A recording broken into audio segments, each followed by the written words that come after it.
Star Wars Visions gives us an Eastern perspective on telling stories within the confines of the Star Wars universe. Whether or not these are considered canon is up for debate. Whether or not it matters, probably not. I don't consider these stories canon, even though I had a lot of fun with them.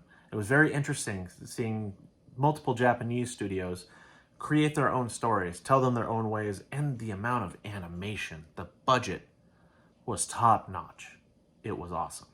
And I really want to review this first season of Star Wars Visions, as it has been released September 22nd, 2021.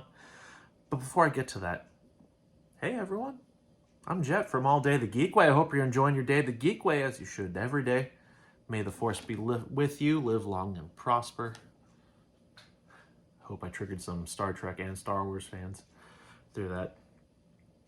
But I want to go through this review of Star Wars Visions, talk more about the Star Wars universe, whether or not I consider these episodes canon. I'll go through episode by episode. Just be warned, there are spoilers as I talk about these reviews. They're going to be brief spoilers, but spoilers nonetheless. I would suggest watching these episodes and coming back to the review before continuing any further. But let's get down to it. What did I think of Star Wars Visions? It was interesting. It was good overall. There's many stories that I don't think should be considered canon, as they do break soft rules of the Star Wars universe. The Star Wars universe does not have hard rules, for the most part, at least. Considering they can change them at any point that they want. Neither here nor there. For the most part, I enjoyed a lot of these episodes. Some of the other episodes I considered pretty goofy. I'll go into that a little bit more. But there are some that I thoroughly enjoyed, especially Lope and Ocho. I really enjoyed that episode. Though, I really want to go episode by episode and expand from there. Talk about whether or not they should be considered canon. And just have a good time reviewing these. Anyway, episode 1, The Duel. This was the best place for Disney to start in talking about Star Wars Visions. Not talking about it, but having the episodes distributed. I thought this was a really strong introduction. Considering episode 1, The Duel, it's an homage to the films of Akira Kurosawa. So, the man who directed Seven Samurai, one of the most famous films in the entire world. And it has that Ronin feel, that nice 1930s, 1940s feel. And it depicts like the feudal samurai of that age. So you have your classic stoic, aloof protagonist who's just kind of there and who's honestly not that interesting other than the concepts behind him. But before talking about the full episode, this was produced by Kamikaze Doga. They produced JoJo's Bizarre Adventure. They did Stardust, Crusaders.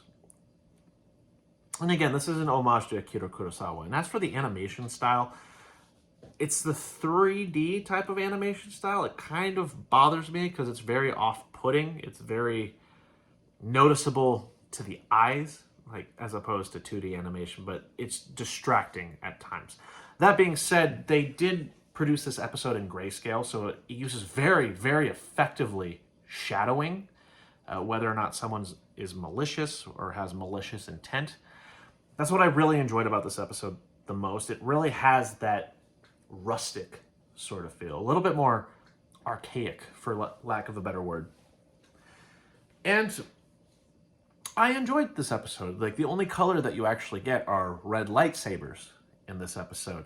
So we have, I'm assuming this story takes place after the fall of the First Order, so after Rise of Skywalker, because we see what looks to be a bunch of bandits who look to be former First Order. And in their ranks, they have who is a Sith Lord and this samurai. It's a samurai. Let's be real. It's a samurai in the Star Wars universe. Just kind of aloof, kind of there in the background.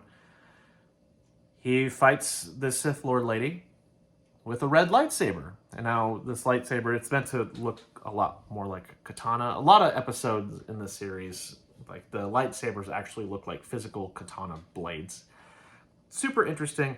But what I really like the most about this episode is that you don't actually fully understand the context of everything going on, how each of these characters are. We know that the bandit person is a Sith Lord, but our samurai guy has a red lightsaber as well. He's collecting red kyber crystals. We don't know his intention. He says that he's not a Jedi, but we shouldn't just automatically assume that he's a Sith because he actually saved a village full of people and gave them a red kyber crystal. I guess it's worth a lot. Interesting setup as well because the village elder happens to be a child. The dad, I assume, is in a coma or he's sick and he's resting, something like that. And there was a lot of good action sequences as well. So the beginning of it when the bandits are like, hey, you need to pay your taxes.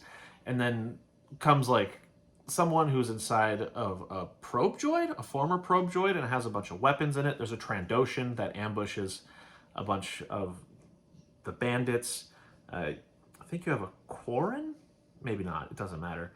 But we also had a Tusken Raider in the episode.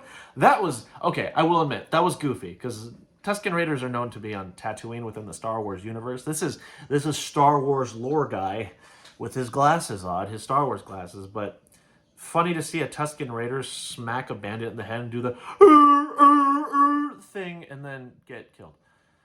Like, that was a little bit goofy, I will admit. Everything else was pretty cool. The use of the Force, a lot of Buddhist religious imagery, especially through the waterfall and the logs separating the waterfall and seeing a red lightsaber in the background and seeing a statue cut out.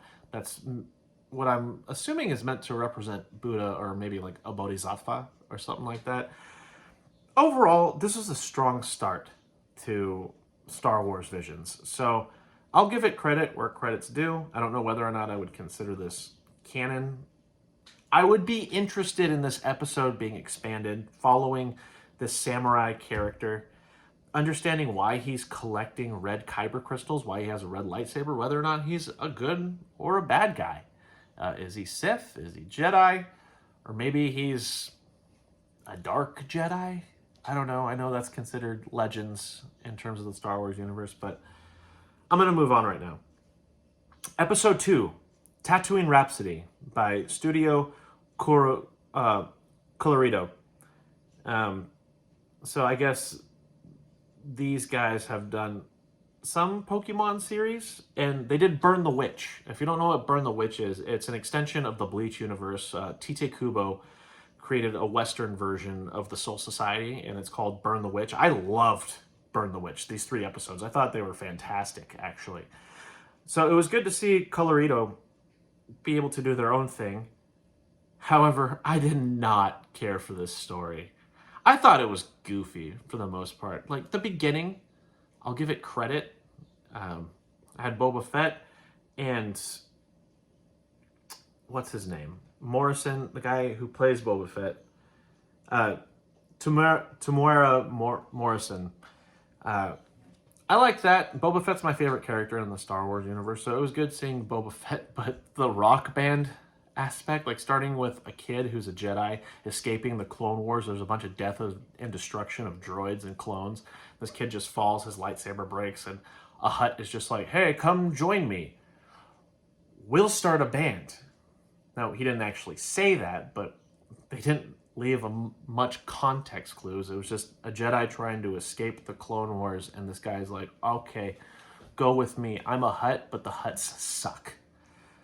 And a lot of the music it reminded me of the early 2000s, like emo, punk sort of stuff. I did not care for the music, and I thought the story was it was so goofy. So I guess this band is being pursued by bounty hunters that are hired by Jabba the Hutt, and they never get to finish a show. But in this particular show, Boba Fett is successful in capturing this Hutt guy, and the band's like, oh, but he's a good dude. And it shows a flashback of the Jedi kid being recruited by the Hutt, and I guess they formed their own band?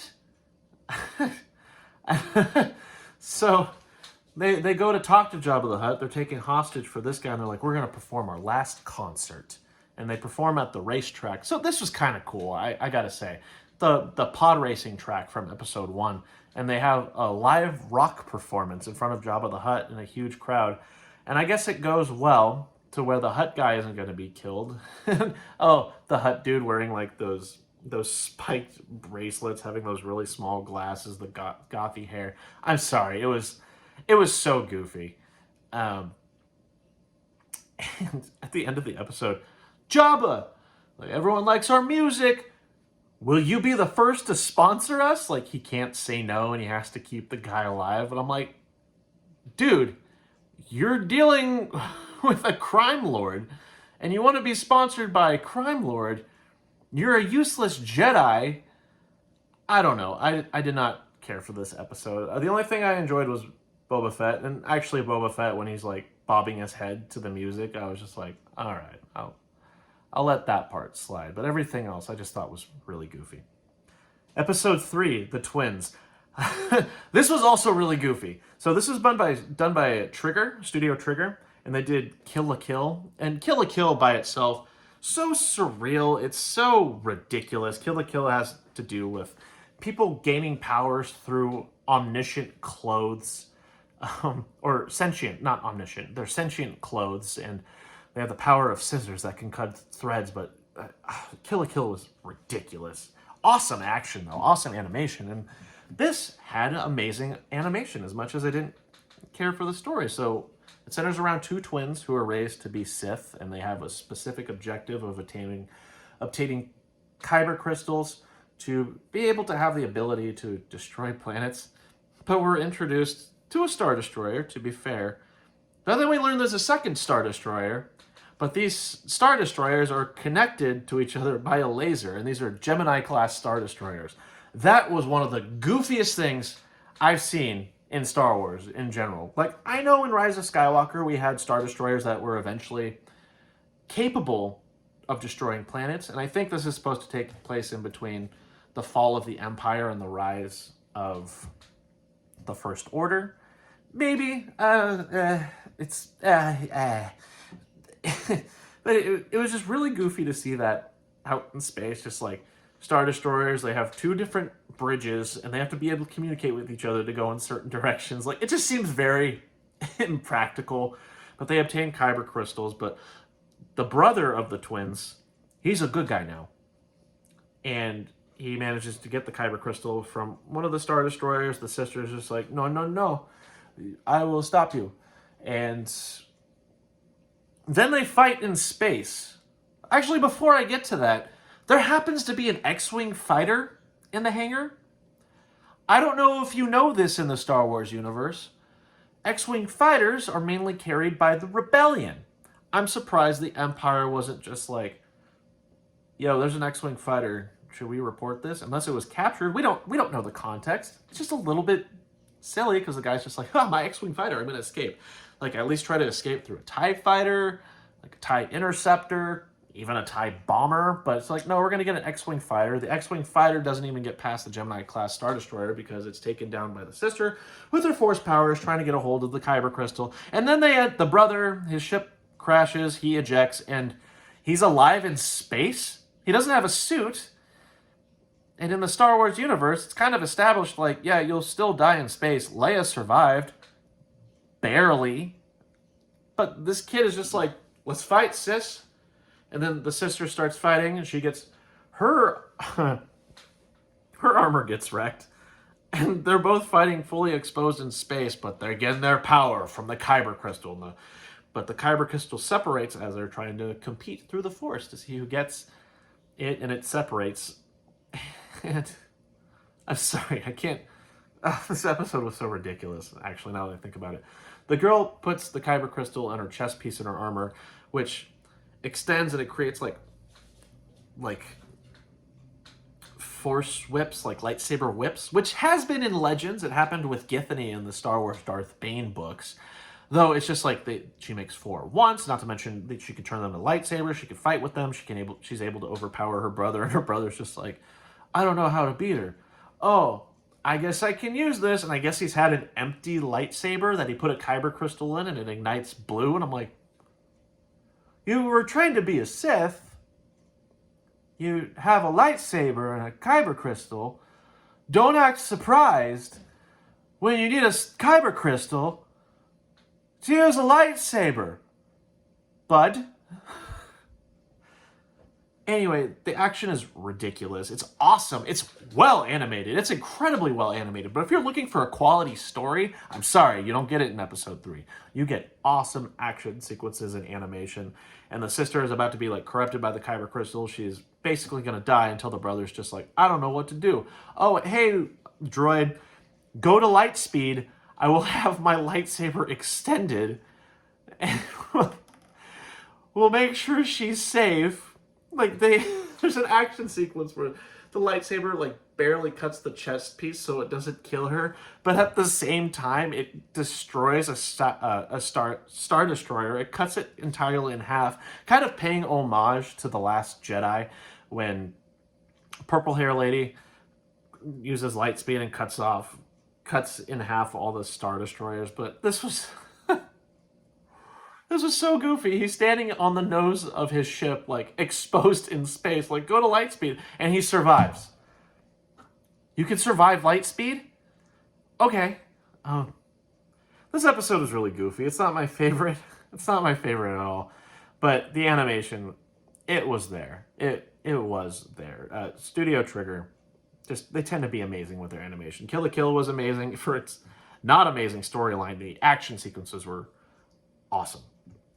Episode 4, The Village Bride, from Kinema Citrus, who produced Made in Abyss, which is a very popular anime series right now. This episode was okay.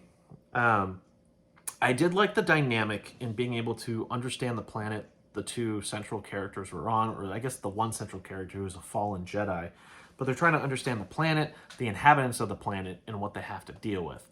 So it was very interesting to understand the concept of the Force in terms of this planet. Like, the planet has memories. It has memories of these children, and it has memories of the bride, and who I presume to be the husband or the fiancé. And that was really cool. Some of the character moments, though, like, I got the premise of being like, we're doing this marriage so that we avoid conflict. And people in the village are just like, we should fight. And then she's like, no. And then one of the supporting characters to the main character is just like, that girl, like one of the villagers, he's like, that girl reminds me of you. I'm like, what do you mean? I don't know this character. We are observing an observer.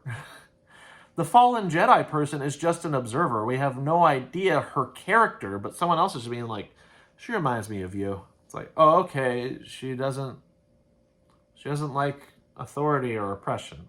Okay. That's fine. It was just the character moments I really didn't understand, but I did love understanding the village and the bandits who not corrupted, but they reprogrammed the battle droids. And the fight sequences were pretty awesome, even if a little bit ridiculous. Like, the supporting character had a sniper rifle, but he also threw his helmet, which also acted as a missile, which also happened to be pointed directly at the ship, that also kind of, sort of, but not really looks like the Millennium Falcon, and kind of, sort of made all the droids go offline. Like, it's a little bit ridiculous, but the action sequence at the end where the bandit leader carries the bride hostage and the fallen Jedi person uses her force speed to stop him, that was cool. Now, that is something I could consider canon because Jedis are super fast, so it was just kind of very interesting to see someone manipulate the Force to be able to stop someone. Like, that was pretty cool. I did enjoy that, although it's not my favorite episode. Episode 5, The Ninth Jedi, produced by Production IG, who did Ghost in the Shell, Standalone Complex. They did Blood Plus. They did Psycho Pass, and what's currently popular, Haikyuu. Haikyuu! It has 2 exclamation points. Haikyuu! It's super popular right now. And they're a very good studio. This episode, I was very impressed by the animation and the story, even though I don't think the story should be considered Star Wars canon.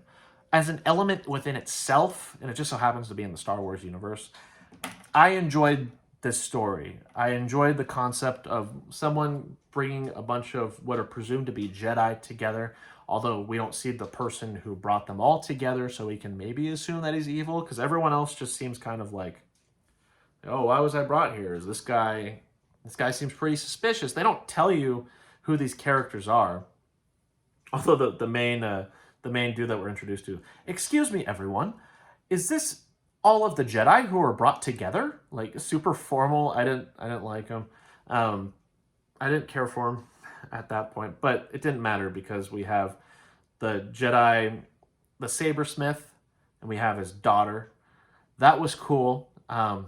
Although one of the reasons I don't consider this canon is because this girl, who doesn't have the Force but eventually gets the Force, is able to use a Jedi, but the blade is...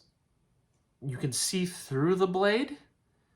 Like, it's kind of translucent. And she's still able to redirect lasers, and she has natural talent with a lightsaber, and it turns out these lightsabers, they can change the length of the blade. Okay, I have a little bit of a problem with this because it turns out if you're a Force user, like, your blade won't show itself until you touch the hilt, of your lightsaber, and then it'll show the color crystal. But if we had a bunch of Jedi or Sith that just had see-through lightsabers, like you could barely see the blade, that is such an advantage. Oh my goodness.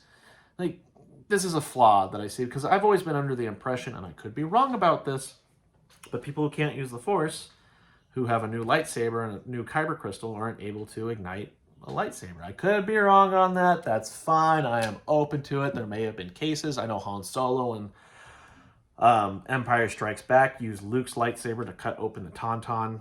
That being said, that was Luke's lightsaber.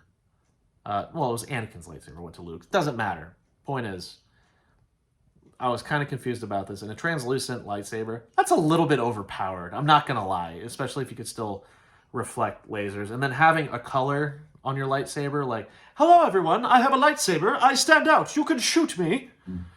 That just seems counterintuitive. But anyway, I still like this episode in particular. I thought it was really well told. The plot twist was awesome. Actually, it even caught me by surprise.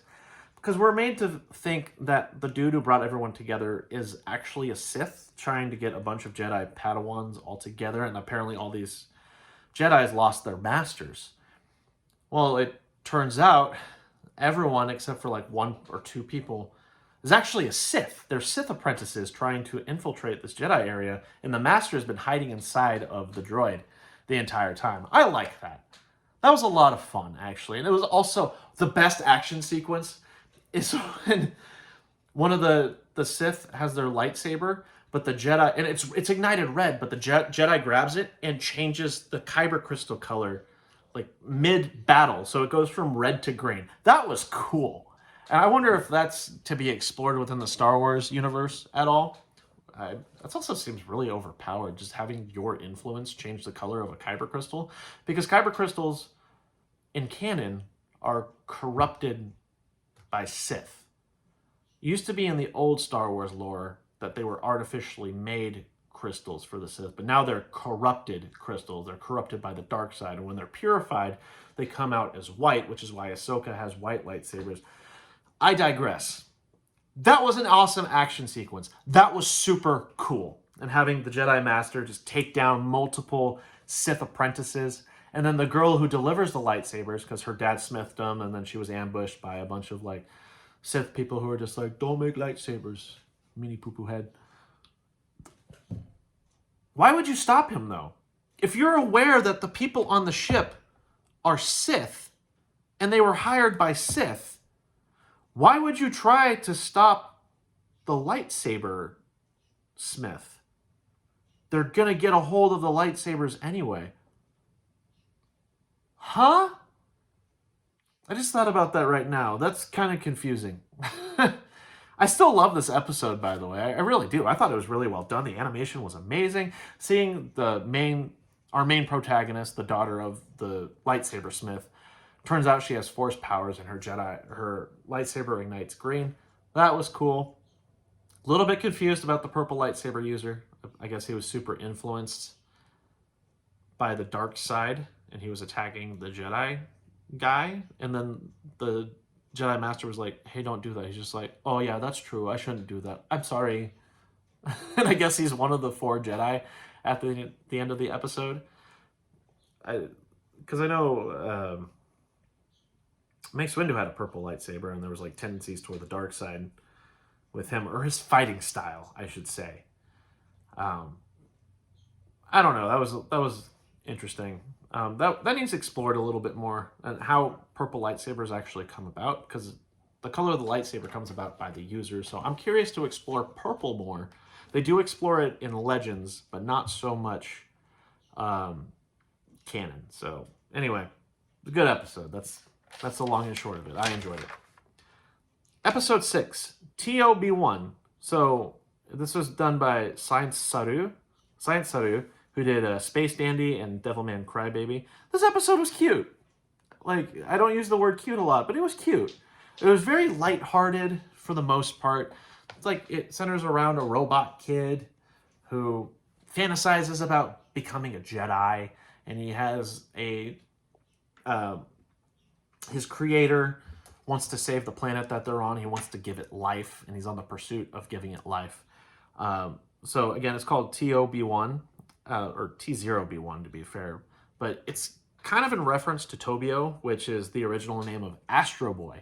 And this episode gave me a lot of feelings of both Astro Boy and Mega Man, because the professor in the episode, he's designed to look like Dr. Light. I'm not sure about the professor and Astro Boy, to be honest with you. But it gave me those lighthearted, like, robot boy feels. In the front of the beginning of the episode, it's just like, Professor, what did you do? Did you give me a height upgrade? Are you going to do that next time? Like, that was fun. Again, it was cute. And then we learned that the professor is actually a Jedi in hiding from the Empire, as he's pursued by a Sith, of whom we don't know who the Sith is. His name is Darth McBadguy. Darth McBadguy, that's his name now. Darth McBadguy goes in pursuit of Dr. Light. And then Dr. Light fails, but he hides Astro Boy TOB1 in a little area, and the lab has been destroyed, but it's made to be a motivator for TOB1 to be like, hey, let's finish his goal in bringing planet to this life. And they succeed, which was also cool. And then Darth McBadguy comes in at the end, and he's just like, oh. And it turns out TOB1, a droid, has Jedi abilities, I guess? As far as I know, droids have never actually had the ability to become Jedi in the Star Wars universe. There might be some cases. I don't know, to be honest with you. There's been a lot of bounty hunting droids. But this episode at the end was very rushed. It was just Darth McBadguy comes in, and TOB1 is going to redeem Master Light, and he wins in the end, and droids are happy, and life is on planet. And it was a cute episode. Wasn't my favorite, but it was cute. Episode 7, The Elder. This is also done by Studio Trigger. I liked this episode. This was interesting. Where I think it takes place, and I could be wrong, but it might take place within the High Republic, so it's assumed that the Sith don't exist anymore. But then there's a dark side presence on a planet that 2 Jedi, a master and an apprentice, go to investigate. I think it's Master Tajin and then apprentice Dan. And the action in this episode was incredible. I really liked it. I also didn't know Tajin was voiced by David Harbour in the English dub. I did watch most of the series in English dub. I did end up transitioning to Japanese dub later. I'll explain that as the review goes on. But yeah, I didn't know that was David Harbour who did Tajin, the Jedi Master. The Sith Lord was cool. The Elder, who is just an old guy with 2 scimitar-looking lightsabers. He takes out Dan, but he gets wrecked by Tajin, who was actually saved by Dan, now that I think about it.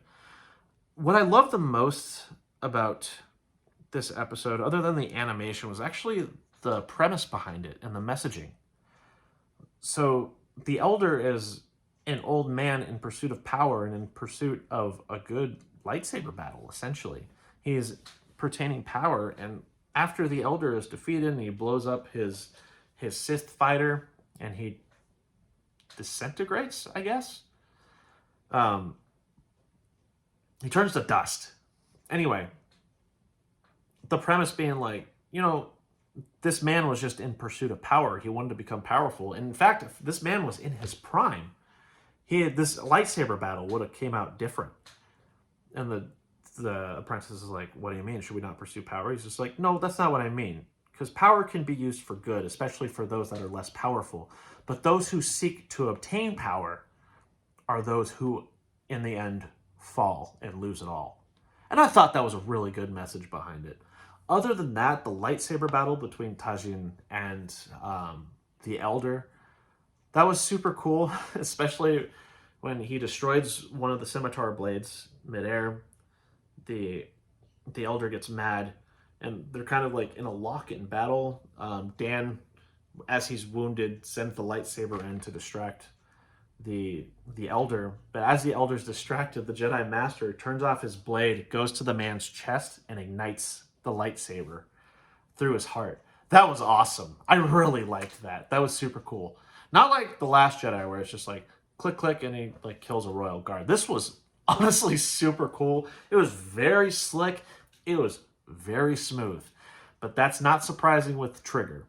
Trigger is one of the better animation studios. Even if not all their stories are good, at least this story I was very convinced by. My suspension of disbelief was there. This could be considered canon.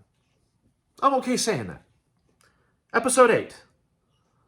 Lope and Ocho.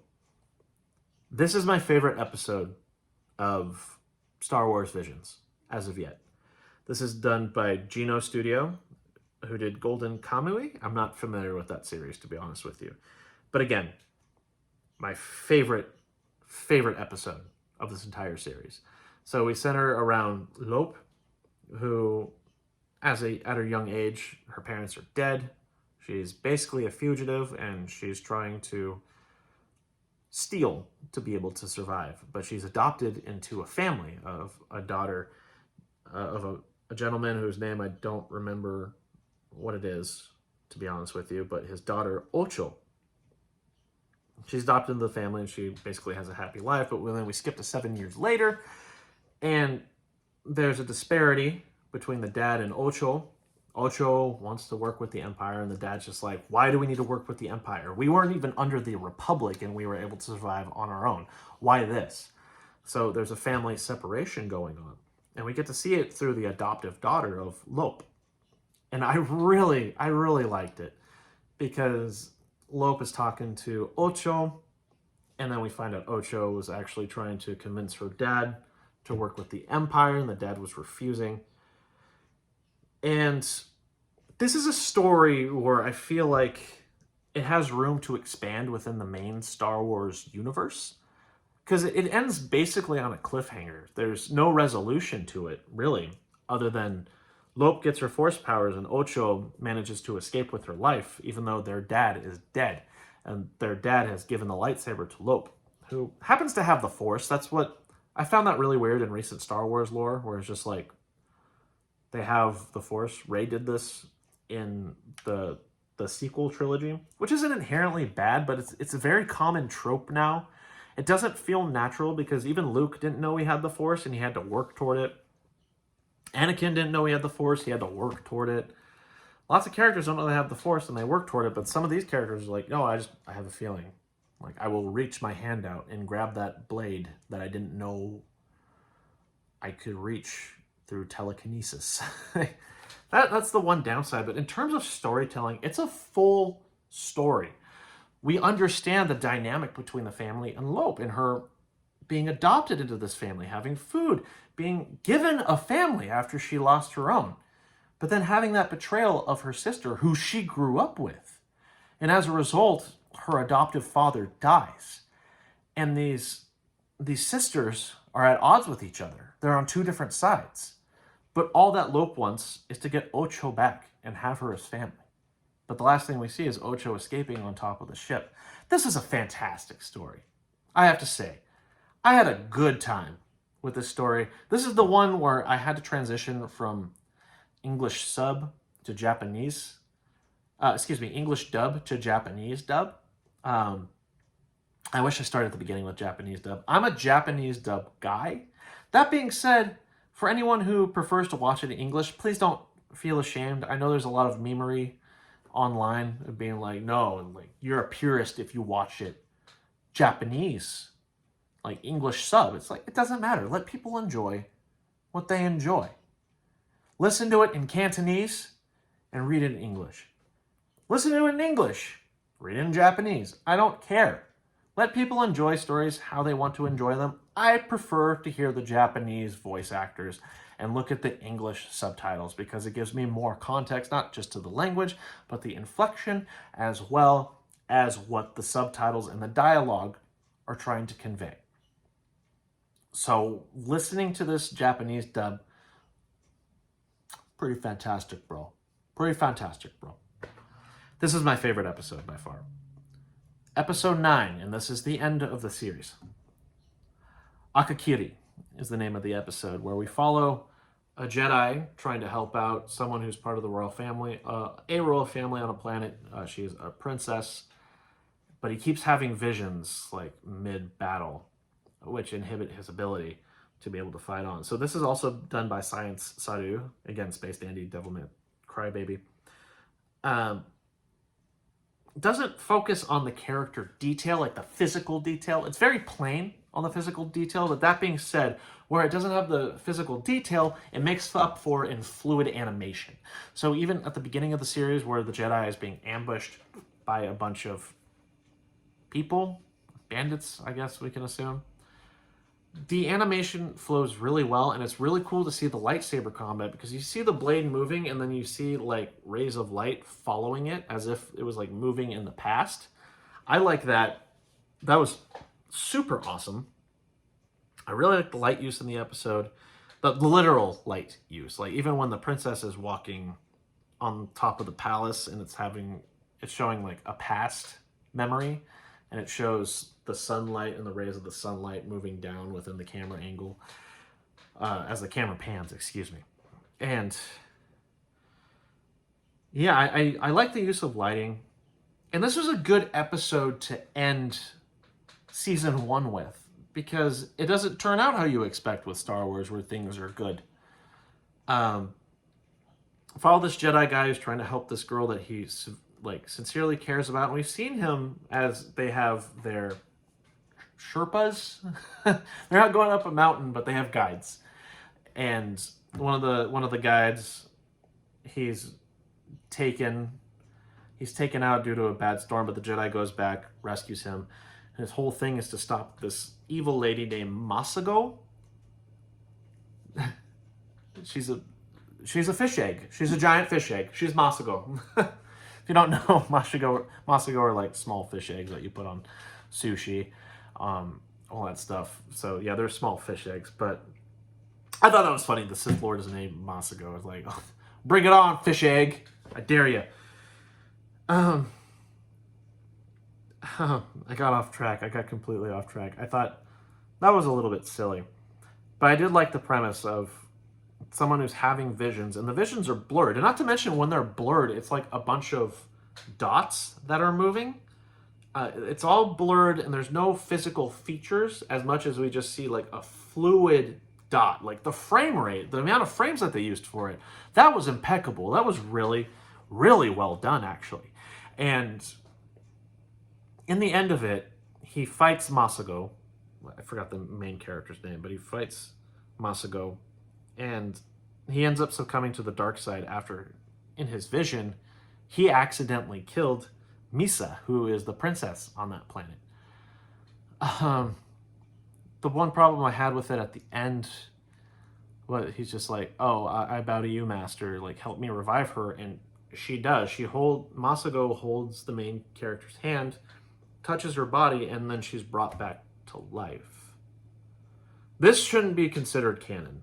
I mean, Darth Plagueis the Wise, who could live forever and bring people back from the dead, whatever, that's like a myth in the Star Wars universe, but this character did it. But when we actually saw someone being brought back to life, it was at the end of Rise of Skywalker, when Ben Solo is alive, but Rey is dead. But he gives his entire life force to bring Rey back, and he disappears and becomes one with the Force.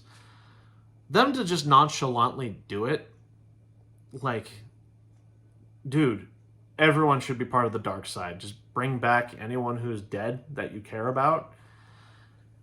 They've made the dark side more tempting. This should not be considered canon, where you can just resurrect at free will. This I didn't like. The episode, however, how it ends with the main character joining the dark side, it was well done. It was well done. It was a full act, 3-act structure. And the end is very much a plot twist. I enjoyed it. Overall, if I have to rate Star Wars Visions, I'd probably give it like a 7 out of 10. The storytelling was lackluster. Some parts should not be considered canon. However, the animation quality is, if you want good animation and you don't give a care about quality storytelling, Star Wars Visions is the right place to go. If you're looking for storytelling as well, it's going to be very limited. And storytelling within the Star Wars universe, I'm not going to lie, some parts bother me. Some parts of the canon, well, I'm sorry, not the canon, but of the story should not be considered canon. Star Wars has very soft rules within its universe, and these soft rules are continuously broken throughout this series. And it really limited my suspension of disbelief. And that's not a good sign. But it also doesn't help. I know the Star Wars universe fairly well. So overall, I'd recommend watching it. Yeah, do it. All right, I'll end the review from here. Oh, wait, actually, episode 9, one of the characters was voiced by George Takei in the English stuff. Like, George Takei? Oh my. I thought that was a fun read to look at that. Other than that, though, yeah, give it a watch if you want. I don't consider this canon. I don't think it should be considered canon. Who cares? That's a good question. Who cares? It doesn't really matter in the grand scheme of things. These stories are disconnected from the main Star Wars universe overall. That being said, it breaks enough rules to where if it is considered canon, the Star Wars universe is going to essentially just be nonsense. Anything could happen, but that also makes everyone OP and underwhelming at the same time. So it could very much bore the Star Wars universe. Watch episode 8. That was a good one. That was a really good episode. I would watch that again, no problem. The Elder was really good. TOP1 was super cute. Like I'd watch it again. The Ninth Jedi was great. Village Bride exists. The Twins, why watch it again other than the animation? Tatooine Rhapsody, no. And The Duel is a good start to this series. I'll end it from here. If you enjoy the content, please consider subscribing. I'm trying to reach 100 subscribers in general. Anything helps. Get the ideas out there. Get these reviews going. I know this was a lengthy video at about 43 minutes, but I really wanted to talk in depth about these stories over here, or limited in depth, I should say. Give this video a like. Share it if you want. But what did you think of Star Wars Visions? Let me know. Talk about it in the comments below. What did you like? What did you not like? Do you consider these canon? Do you not consider these canon? Who the hell cares? You tell me. I'm curious. But in the meantime, that's going to be it with All Day the Geek Way today. I'm Jet. Continue to enjoy your day the Geek Way. Live long and prosper. Just kidding. May the Force be with you. Flee-o!